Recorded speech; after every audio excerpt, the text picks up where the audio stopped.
Assalamualaikum warahmatullahi wabarakatuh. Jumpa lagi bersama Sersan Daeng. Kali ini Sersan Daeng masih tetap berada di channel KONI Sumsel TV. Yang pada hari ini cukup luar biasa. Kami ditemani oleh Sekum ISI ya. Kalau dulu ISI Ikatan Sport Sepeda Indonesia, sekarang sudah bertransformasi menjadi organisasi Indonesia Cycling Federation. Artinya ini kalau kemarin bercampur-campur dengan bahasa Inggris, bahasa Indonesia, sekarang langsung bahasa Inggris ya.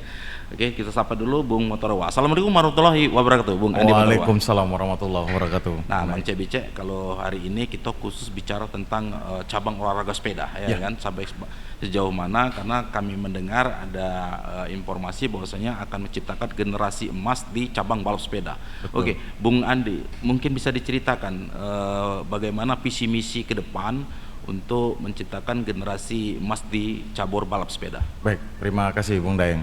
Mungkin yang pertama akan saya sampaikan seperti tadi yang sudah disampaikan Bung Daeng, bahwa kami dari Indonesian Cycling Federation, Pengprov ISI Sumatera Selatan, Pengprov ICF Sumatera Selatan, itu punya berapa agenda, punya berapa visi, punya berapa misi yang sudah dan akan kami laksanakan. Yang sudah kami laksanakan itu, kami coba mengubah paradigma calon-calon atlet yang tadinya hanya berpikir bahwa olahraga balap sepeda ini merupakan olahraga hobi, mentransformasi mereka menjadi olahraga prestasi.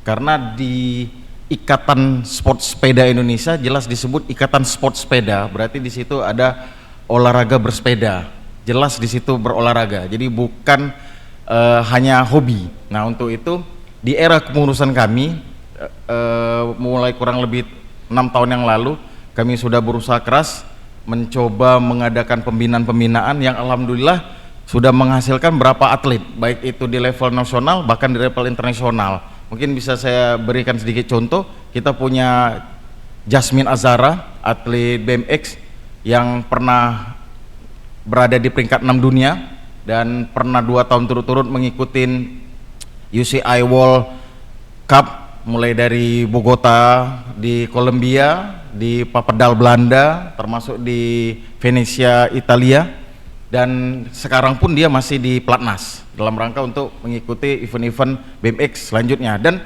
alhamdulillah kita juga sudah ada tambahan seorang atlet lagi, saudara Tio Putu Soekarno, yang sekarang juga sudah masuk di Platnas, yang kemarin pada saat perhelatan PON di Aceh Sumut itu mempersembahkan medali emas untuk Sumsel. Nah, selain itu kita juga ada beberapa atlet yang tidak ikut PON tapi sudah berlevel nasional, karena PON kemarin di Aceh Sumut kita dibatasi dengan usia maksimal kemarin 21 tahun. Jadi atlet-atlet kita yang sudah di level elit, karena di sepeda ini ada namanya level elit di usia 19 sampai dan 30. Nah, itu sudah tidak bisa tampil di PON, tapi mereka tetap berkategori sebagai atlet level nasional. Terbukti mereka tetap berhak menyandang jersey nasional. Nah, dari berapa event, dari berapa kegiatan, dari berapa program yang sudah kami laksanakan, kurang lebih sedikit banyak itu yang sudah kami bisa hasilkan untuk Sumatera Selatan. Demikian, Bung Daeng. Baik, Bung Andi ya, kalau kita cerita Bung Andi tadi sungguh luar biasa ya untuk prestasi balap sepeda di Sumatera Selatan. Mungkin bisa dijabarkan secara rinci ya, program apa saja yang sudah dibangun oleh federasi kita, organisasi kita terkait daripada pembinaan atlet maupun baik fisik, mental maupun teknis. Yes. Yang dimana kita sudah ketahui di PON tadi itu mendapatkan medali emas, dan ini mungkin bisa diadopsi oleh cabur-cabur yang lain. Mungkin bisa disampaikan. Khusus untuk pembinaan, kita di sini seperti tadi yang ditanyakan ke saya itu sebenarnya lebih ke pembinaan. Khusus untuk pembinaan, ISI Sumsel sendiri sebenarnya ada beberapa program yang kita sedang dan akan lakukan terus. Yang pertama, kita memastikan dulu ketersediaan bibit-bibit atlet. Ini yang paling utama menurut kami. Nah, untuk mendapatkan bibit-bibit atlet ini, kami mencoba mengadakan event sebanyak mungkin, tapi event yang berkualitas, bukan juga event-event tarkam. Event yang berkualitas dalam arti berkualitas itu event yang memang diselenggarakan berdasarkan regulasi. Jadi kalau kami sering menyebutnya UCI regulation, dalam artian mereka bertanding memang mungkin dengan sepeda yang ala kadarnya, dengan peralatan yang ada kadarnya tapi harus memenuhi standar. Nah itu yang coba kami dorong, dan alhamdulillah sudah kurang lebih 4 tahun ini Sumatera Selatan ini mempunyai yang namanya Sumatera Selatan League yang terdiri dari 5 seri. Kenapa kami menyebutnya League? Karena ini seri.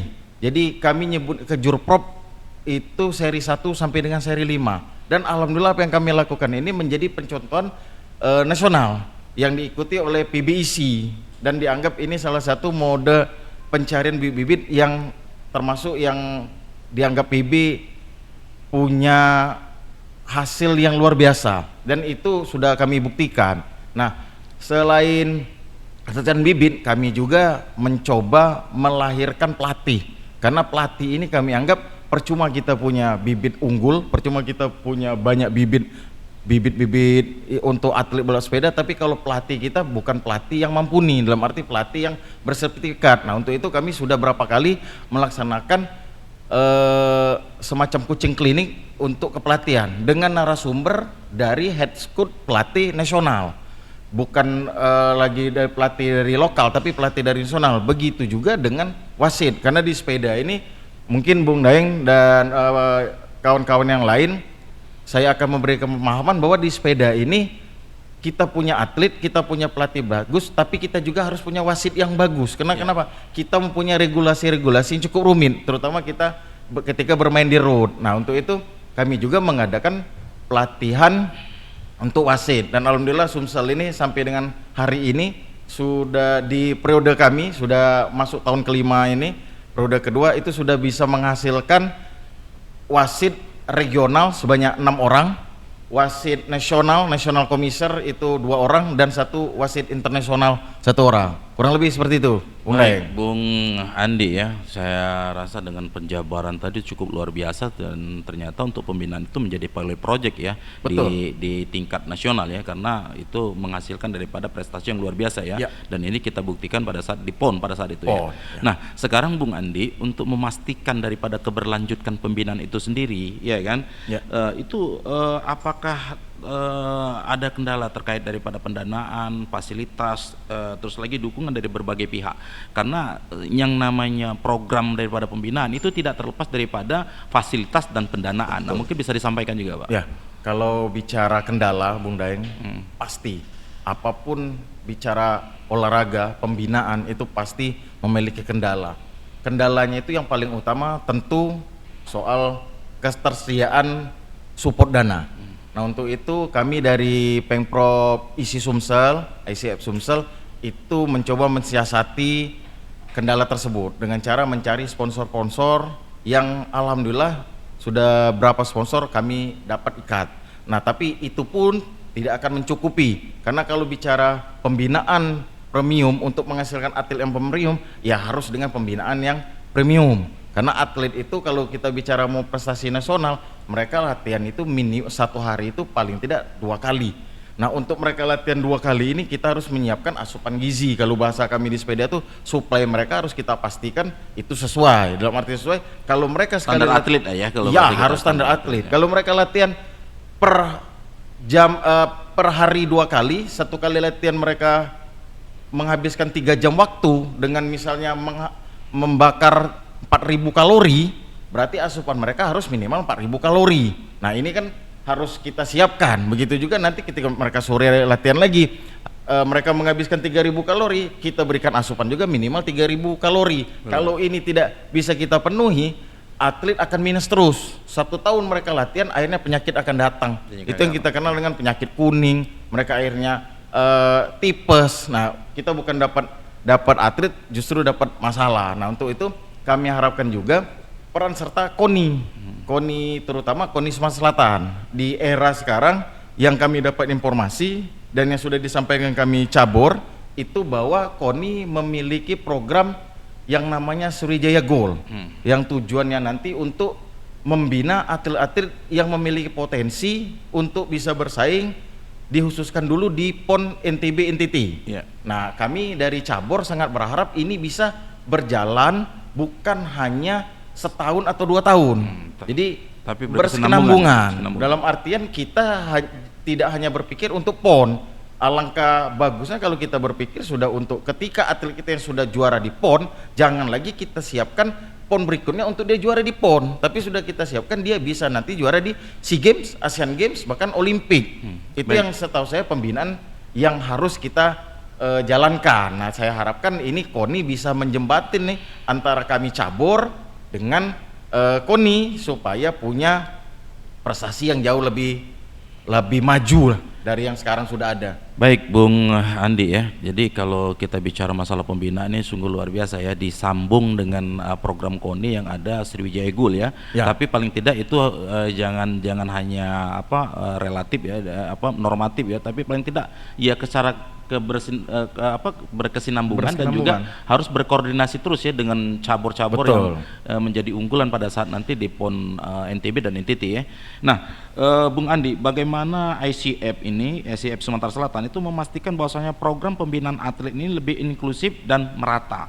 Artinya dapat menjangkau di wilayah Sumatera Selatan semua ya kan. Kalau kita bicara atlet kita memang benar-benar bukan atlet daripada atlet sewaan ya kan, kebanyakan kan rata-rata hanya untuk mencari prestise bukan untuk mencari prestasi. Betul. Akhirnya atlet itu diadopsi dari luar daerah yang sehingga tidak membawa nama daerah seperti itu. Nah, bagaimana untuk ICF sendiri menyikapi daripada untuk melakukan regenerasi terhadap atlet-atlet yang mungkin tahun depan dia tidak bisa lagi mengikuti daripada pertandingan di event-event nasional maupun internasional, mungkin bisa disampaikan. Ya, seperti tadi yang sempat saya sampaikan di awal Bung Daeng, bahwa kami itu punya kalender event setiap tahun itu minimal 5 kali. Itu yang kami selenggarakan sebagai Pengprov ICF. Nah, sedangkan kabupaten kota pun kami dorong, kami minta untuk mereka juga melaksanakan event-event tersendiri dengan tujuan selain mencari bibit atlet, ini juga salah satu radar kami untuk mengetahui daerah A atletnya siapa, daerah B atletnya siapa. Misal dari Lahat, siapa sih atlet Lahat, siapa sih atlet Morainim, begitu juga dari Lubuk Linggau. Tujuannya nanti ketika kita per 2 tahun di Sumsel ini kan ada yang namanya Pekan Olahraga Provinsi, Porprov ya. Kami dari provinsi sudah mengetahui ketika dilaksanakan verifikasi atlet untuk keabsahan atlet. Jadi kami akan mendatangkan pelatih yang kami angkat sebagai pelatih kepala di Sumsel untuk duduk sebagai anggota atau ketua dari cabur untuk pada saat verifikasi. Nah, dia langsung tahu, dalam arti tahu apa? Mubah misal, siapa atlet Mubah? Karena sekarang Mubah tuan rumah kan. Siapa atlet Mubah? Oh, si A, si B, si C. Betul. Ketika ada nama si D, dia sendiri, bukan orang lain, dia sendiri akan mendiskualifikasi jika orang atlet tersebut tidak pernah mengikuti, tidak pernah hadir atau tidak pernah tahu kapan dia latihan, di mana dia latihan, kapan dia mengikuti event yang pernah kami adakan. Nah, itu salah satu cara kami untuk memperingan dan mempermudah tugas kami pada saat Porprov supaya tidak ada kisru-kisru. Dan alhamdulillah balap sepeda ini memang baru 4 kali, ini yang kelima kali di pertandingan tidak pernah ada kisru soal perpindahan atlet. Harus kami akui memang ada perpindahan atlet, misal dari Kabupaten A ke Kabupaten B, tapi ini sesuai dengan mekanisme. Dalam artian sesuai mekanisme, kalau di peraturan yang saya tahu 2 tahun atau 3 tahun sudah berdomisili. Itu kalau dulu Bung Daeng antar provinsi. Nah, kalau dalam provinsi, kalau di antar kabupaten itu cukup 6 bulan sebelum. 6 bulan sebelum tapi pelaksanaan dengan event mekanisme, ya dengan mekanisme yang ditentukan di ADRT masing-masing cabur. Seperti kami, bahwa dia harus menyatakan surat pengunduran diri dulu, ada bukti surat itu ditembuskan ke KONI. Kalau itu sudah mereka penuhi, kami tidak akan mempermasalahkan. Dan alhamdulillah kemarin sempat ada perpindahan itu pun bukan karena dia ada permasalahan dengan kabupaten sebelumnya, tapi karena orang tuanya pindah tugas ke daerah tersebut ya. Itu Bung Daeng. Baik, jadi kalau kita bicara masalah atlet tentu pasti kita bicara masalah pelatih ya kan, karena atlet dan pelatih itu tidak bisa untuk berdiri sendiri kan, artinya saling membutuhkan ya. Nah, untuk ICF sendiri itu ada program yang mungkin khusus untuk pengembangan pelatih dan ofisial di balap sepeda di Sumatera Selatan? Iya, ada Bung Daeng. Kami sudah pernah 3 kali melaksanakan, kalau kami nyebutnya itu upgrade untuk pelatih. Jadi kami mengadakan semacam workshop lokal yang diadakan oleh kami ICF Sumsel, dan kami laksanakan itu sudah pernah 3 kali di era kami, dan itu alhamdulillah mendapat antusias yang cukup tinggi dari pelaku-pelaku olahraga sepeda di 17 kabupaten kota. Dengan acuan kami melihat mereka yang ikut. Nah, selain kami mengadakan di level Sumsel, ketika ada dari Kemenpora kerja sama PB kami melaksanakan untuk upgrade kepelatihan, itu kami selalu mengirimkan, dan jumlah yang kami kirimkan itu alhamdulillah tidak pernah kurang dari 5 orang, Bunda. Tidak pernah kurang dari 5 orang, dan terbukti sekarang pelatih dari Sumsel ini sudah mulai dilirik sama pengprov di luar Sumsel, untuk melatih mereka. Dan mereka sudah bersertifikasi ya? Harus bersertifikasi. Itu tujuan kami mengadakan workshop yang secara resmi di hire sama PB. Karena begitu itu selesai, PB akan mengeluarkan sertifikasi. Makanya kemarin kami pada saat pun mungkin kami salah satu cabur yang tidak kesulitan ketika dari KONI memverifikasi pelatih tersebut wajib menyertakan sertifikasi mereka, karena mereka memang memiliki sertifikasi, dan di kami pun ada tambahan mereka harus memiliki yang namanya UCI lisensi. Baik, gitu, Bung Andi. Jadi kalau kita bicara masalah pembinaan, bicara masalah bagaimana kinerja pelatih, itu kan pasti ada tolak ukur, ada barometernya ya. Nah, untuk keberhasilan barometer ini mungkin ada nggak barometer apa yang dipakai oleh ICF Sumatera Selatan sehingga itu mencapai titik keberhasilan? Kalau bicara barometer, kalau dari kami, dari ICF Sumsel, kami alhamdulillah terbantu dengan adanya satu event kami sendiri, kedua adanya porprov per 2 tahun. Karena di Sumsel ini sedikit provinsi yang melaksanakan porprov itu 2 tahun sekali. Nah, di situ yang kami jadikan semacam acuan kami untuk menilai legasi seorang pelatih. Apakah pelatih tersebut kami anggap sudah mempunyai kualifikasi tersendiri? Itu salah satunya di porprov. Ketika porprov, mereka biasanya ini kan gengsi daerah yang luar biasa, yang kadang-kadang tabrak sana tabrak sini. Nah, ini yang kami hindari sedemikian rupa, sehingga dari sini kami coba menilai prestasi kabupaten tersebut dibina oleh pelatih dari mana. Bukan kami melihat pelatihnya itu dari mana, tapi kami melihat dia dari mana. Misal pelatih Lahat, nah itu dia misal dari Lahat, atau misalnya dia dari Muba. Kami tidak mempersalahkan dia dari Muba atau dari Lahat. Kami akan lihat nanti hasil yang dia dapat pada saat porprov. Seperti kemarin porprov di Lahat. Porprov di Lahat itu Lubuk Linggau tumbang, kalau bahasa kami Lubuk Linggau itu juara bertahan, hat-trick 3 kali turut-turut porprov, mereka selalu juara umum cabur balap sepeda. Nah, di Lahat dia bisa ditumbangkan oleh Lahat sebagai tuan rumah, karena pada saat itu kami tahu Lahat mendatangkan pelatih yang berlevel nasional, mantan pelatih nasional untuk melatih mereka. Nah, ini kan jadi salah satu gelas takar kami bahwa pelatih di Sumsel berarti ketika akan bersaing di level nasional itu belum terlalu mumpuni. Nah, ini salah satu juga barometer yang coba kami kembangkan untuk pelatih-pelatih di Sumsel. Begitu, Bung Neng. Baik, jadi kalau kita sudah sudah persiapan di atlet kita, di pelatih kita, pasti kita dong mensiasati daripada persaingan atlet di daerah lain ya. Nah, bagaimana ICF Sumatera Selatan ini untuk bisa mengatasi persaingan atlet balap sepeda di daerah-daerah lain? Mungkin kita persiapan nanti kan ada PON di NTB dan NTT. Nah, bagaimana persiapan untuk melakukan menghindari persaingan cukup luar biasa nanti ya ketika di PON NTD dan NTB? Jadi di sport ini kan Bung Daeng, mungkin Bung Daeng juga paham, ada namanya sport intelijen kan. Nah, kita mau tidak mau coba menjalankan itu, harus menjalankan itu. Siapa yang bisa menjalankan ini? Salah satunya ini tugas pelatih. Makanya pelatih itu harus siap sedia untuk mengupgrade ilmu pengetahuan mereka. Knowledge mereka itu tidak bisa ketika sudah berlisensi A itu merasa dia sudah mampu nih. Kalau kami tidak akan kami pakai pelatih seperti itu. Dia tetap harus knowledge-nya terus di-upgrade. Nah, tujuannya apa? Untuk memetakan nanti persaingan seperti sekarang. Untuk persaingan di PON seperti kata Bung Daeng tadi, PON NTB, kemudian balap sepeda itu mainnya di NTB. PON NTB nanti kita sudah melihat untuk berapa nomor, untuk berapa kategori Sumsel ini berada di top level. Misalnya untuk BMX kalau kita mainnya normal, Sumsel itu 1-2-nya Sumsel. Kita tidak punya pesaing yang cukup kita takuti. Dalam artian semua bisa kita atasi. Nah, begitu juga dengan downhill. Downhill Sumsel berada di level 1, tapi kita punya pesaing dari Jawa Timur dan Jawa Barat. Terus di cross country kita sama di level 1, tapi kita punya pesaing yang cukup keras. Kembali lagi Jawa Timur, Jawa Barat. Nah, bagaimana menyiasati ini? Kami berdiskusi dengan pelatih.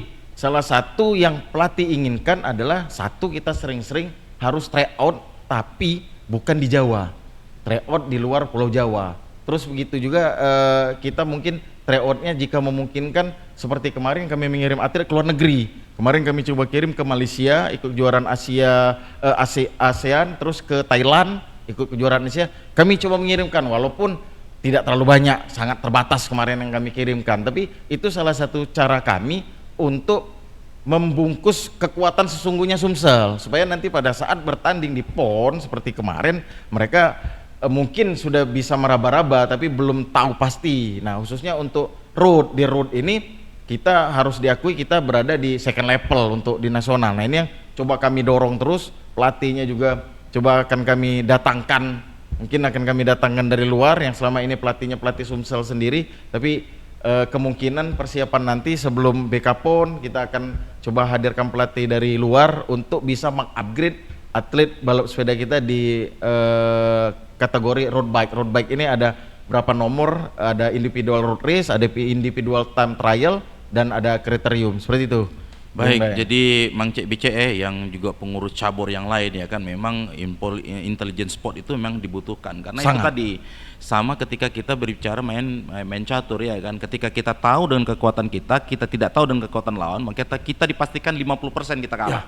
Tapi ketika kita tahu kekuatan lawan, kita tahu kelemahan kita, maka kita dipastikan untuk bisa memenangkan daripada sebuah pertempuran ya.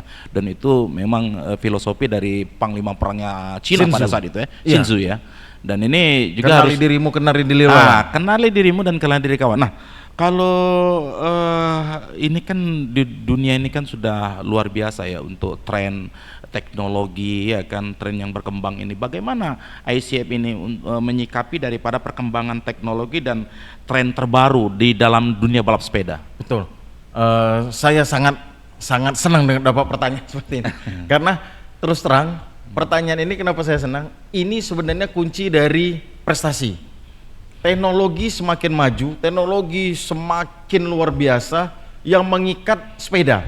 Kalau orang awam mungkin akan bingung ketika melihat harga sepeda. Harga sepeda itu sekarang untuk prestasi, untuk sepeda yang sangat diidamkan oleh atlet itu angkanya bisa menyentuh angka 300 juta. 300 juta. Orang sering bertanya, yang mahal itu apa sih? Yang mahal itu research and development. Bukan sepedanya. Kalau sepeda sama, bentuknya sama kayak sepeda. Dan fungsinya juga sama ya. Fungsi untuk sama, menggayuh ya. tetap harus digayung. Tapi ketika bicara kenapa sepeda itu bisa mempengaruhi sampai 30% kemenangan seorang atlet, nah di situ research and development bermain. Iya. Ini yang jadi yang mahal itu research and development-nya ya. Itu yang bikin sepeda itu mahal, dan teknologi yang melekat dan mengikat di sepeda itu yang bikin sepeda itu mahal. Jadi kalau kita bicara prestasi, jangan ragu untuk bicara dana yang cukup besar. Betul. Karena akan omong kosong kalau kita bicara prestasi, kita membelikan atlet sepeda harga 15-20 juta. Iya, untuk mendapat prestasi ya. Untuk dapat prestasi, bukan hanya soal teknologi. Begitu atlet kita berikan, mentalnya juga bisa down ya.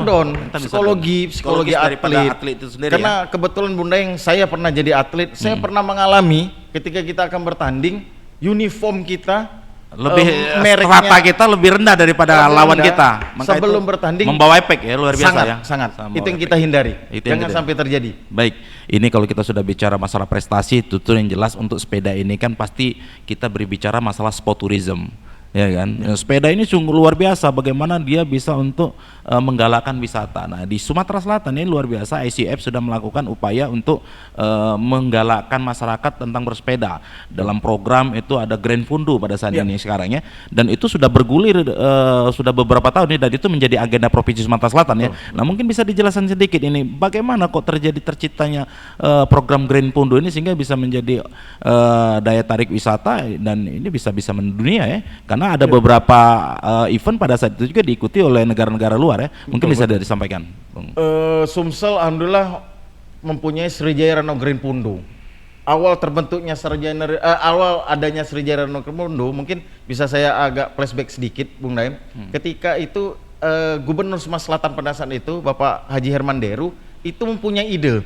Beliau mempunyai ide untuk melaksanakan sport tourism, olahraganya balap sepeda. Nah, pada saat itu kami dipanggil, kami diajak berdiskusi, akhirnya dari situ keluarlah ide yang namanya Sriwijaya Ranau Green Pundu Cycling for All untuk tahun pertama. For all, ya, Nah, kita laksanakan itu dengan semangat untuk membangkitkan pariwisata di Sumsel, khususnya di Danau Ranau. Karena Danau Ranau ini punya potensi yang luar biasa. Nah, bergerak dari situ kita coba laksanakan, tapi kemarin terkendala juga karena kita diserang COVID-19. Nah, begitu COVID-19 agak mereda, kita laksanakan event tahun 2000 dan tahun 2021, Sriwijaya Ranau Green Pundu itu event sepeda terbesar di Indonesia. Tahun 2020 ya kalau nggak salah. 2020 dan 2021. Yang sampai Bapak Herman Deru mengibaratkan lautan pesepeda menurut beliau. Dan itu bisa kita lihat di jejak digital, bukan saya hanya sekedar omong doang. Omong doang ya. Apalagi pada saat itu Bapak Gubernur menyediakan hadiah khusus, yaitu sebuah mobil. Iya. Mobil dan tanpa dikenakan pajak, baik itu pajak BPNKB dan TNKB. Itu terima kunci. Nah, ya. Dari situlah tim-tim kontinental di Indonesia itu rame-rame datang ke Sriwijaya Ranau Green Pundu.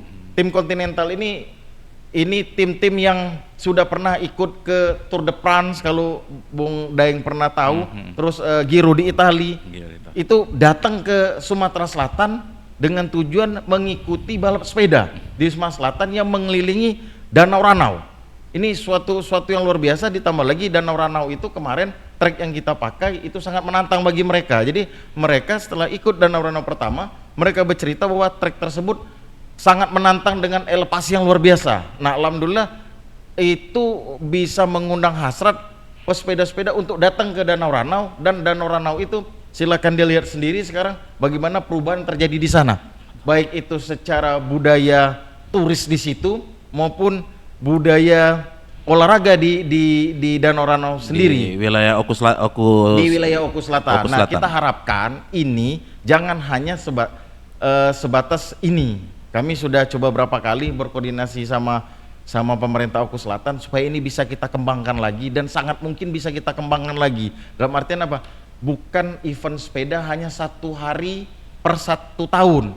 Jadi kita coba adakan, misalnya ini kita sulap, kita ubah menjadi Tour de France, Danau Ranau, atau buat lagi event-event yang sama seperti itu, cuma dengan tema yang berbeda. Dengan tema yang berbeda. Baik, Bung Andi, kalau kita bicara masalah wisata di Sumatera Selatan itu cukup lumayan banyak ya. Ada air terjun Bedegung di Muara Enim. Betul. Ada Bukit Sulap di Lahat, ada Lubuk Linggau ya. Bukit Sulap Lubuk Linggau, ada besar, Bukit Jempol ya. Di Lahat, ada di Pagar Alam. Betul. Itu ada nama kebun teh yang ada di Pagar Alam. Nah, di Kota Palembang juga ada yang namanya Pulau Kemaro. Mungkin nanti ke depan apakah bisa nanti diciptakan juga seperti Green Pundu yang ada di di Oku Selatan, sehingga daerah-daerah lain juga memang tetap juga menyambut bahwasanya olahraga balap sepeda itu memang menjanjikan untuk segala leading sektor ya, baik itu di dunia wisata maupun juga pola kehidupan masyarakat yang selalu mengikuti daripada kegiatan olahraga seperti itu. Mungkin saya akan tambahkan, Bung Daeng. Tadi kita hanya bicara Sriwijaya Ranau Green Pundu karena itu yang sekarang lagi booming. Sebelum itu Sumatera Selatan ini mempunyai yang namanya Bukit Sulap, seperti tadi Bung Saing sebutkan. Bukit Sulap di Kota Lubuk Linggau. Itu ada trek sepeda untuk downhill. Downhill ini main sepeda yang cukup ekstrim. Nah, Lubuk Linggau ini untuk trek downhill, ini trek downhill terekstrim yang ada di Indonesia, Lubuk Linggau ini. Dan kami kemarin sudah melaksanakan itu dari tahun 2008. Dan Lubuk Linggau itu sudah pernah melaksanakan horse class. Horse class itu hanya 1 tingkat di bawah World Cup. Nah, Lubuk Linggau ini sudah berada di horse class. Untuk Asia Pasifik, Lubuk Linggau ini sudah pernah 2 kali menjadi tuan rumah kejuaraan balap sepeda downhill di Kota Lubuk Linggau. Dan keunikannya lagi, ada satu itu berada di tengah kota. Bukit Sulap itu jarak dari pusat kota hanya 5 menit. 5 menit, betul. Ya kan, infrastruktur di sana sangat menunjang. Betul. Yang kedua, di sana ada satu-satunya kereta yang namanya inklinator. Untuk di Indonesia yang mempunyai trek downhill itu hanya di Lubuk Lingga yang mempunyai kereta inklinator untuk pick up, untuk loading peserta dari bawah ke atas tempat start. Nah, makanya kemarin saya lupa tahunnya itu wali kota Lubuk Linggau itu mendapat penghargaan dari ICF Pusat sebagai wali kota downhill. Itu kemarin yang diserahkan langsung oleh ketua pada saat itu Bapak Raja Sabta Utohari. Nah, selain Lubuk Linggau, kita juga coba kemarin minta bantuan ke Gubernur Sumatera Selatan, dalam arti minta dana ke Gubernur Sumatera Selatan untuk melaksanakan yang namanya Sriwijaya Dempo Enduro.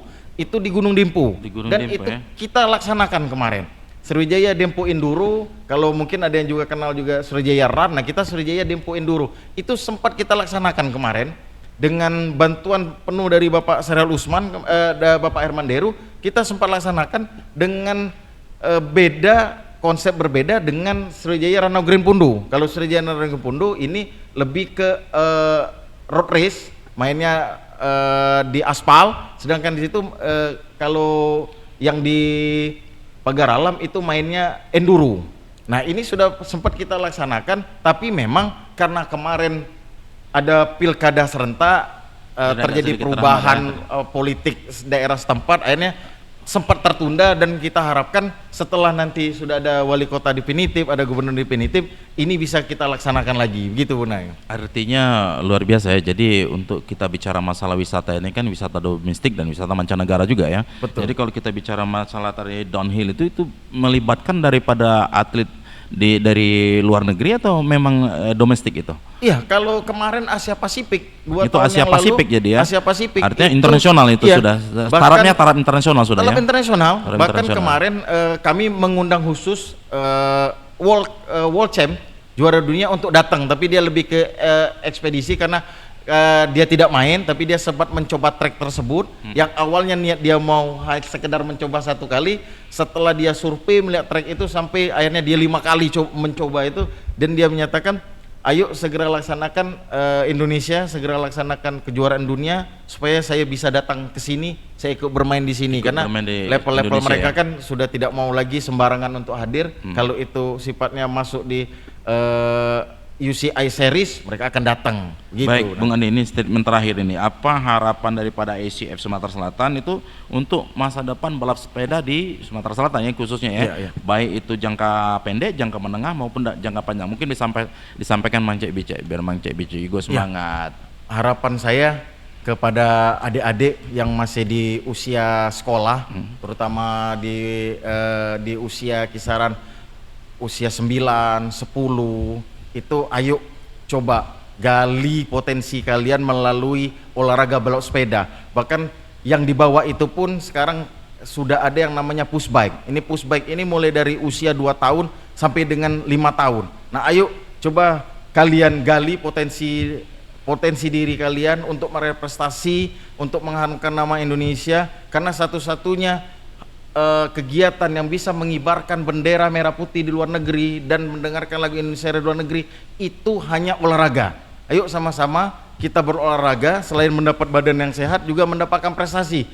Dan dengan olahraga balap sepeda, karena balap sepeda ini bukan Indonesia yang kita bicarakan, tapi sudah bicarakan dunia. Karena kenapa? Salah satu olimpik cabur yaitu balap sepeda. Nah, harapan saya adik-adik jika ingin menggali potensi, ayo sama-sama dan hubungi ICF setempat, hubungi klub-klub sepeda yang ada di daerah kalian masing-masing, ya kan, datang ngobrol, tidak perlu kalian punya sepeda, kalian datang ke pengurus, datang ke klub, sampaikan bahwa kalian ingin coba, insya Allah itu akan dijembatani sama klub-klub tersebut, asalkan kalian benar-benar berniat untuk mengembangkan potensi yang ada di diri kalian.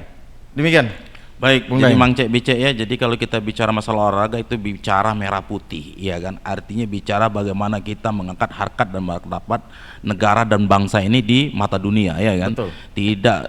Tidak perlu kita bertempur, ya kan? Tidak perlu kita berperang, tapi kita berperang secara prestasi. Bicara masalah olahraga. Nah, kalau terkait masalah sepeda tadi sudah disampaikan oleh Bung Andi tadi, bahwasanya memang sepeda ini jangan hanya sekedar hobi, jadikan itu menjadi profesional, ya, menjadi profesional dan menjadi atlet. Kalau tidak ada sepeda tadi sudah disampaikan ya, ICF Sumatera Selatan siap untuk menampung ketika memang ada niat dan punya jiwa mental yang tinggi, bagaimana bisa untuk menciptakan prestasi dan membanggakan bangsa ini, terutama keluarga dan daerahnya ya, masing-masingnya. Jadi tetap semangat, tetaplah bersepeda. Kalaupun ada apa-apa silakan datangi nanti ICF, nanti ada Bung Andi, dan nanti kita akan jumpa lagi bincang-bincang yang luar biasa mengenai dunia olahraga di Sumatera Selatan. Kita akhiri dengan billahi taufiq wal hidayah. Wassalamualaikum warahmatullahi wabarakatuh. Waalaikumsalam. Salam olahraga. Jaya jaya jaya.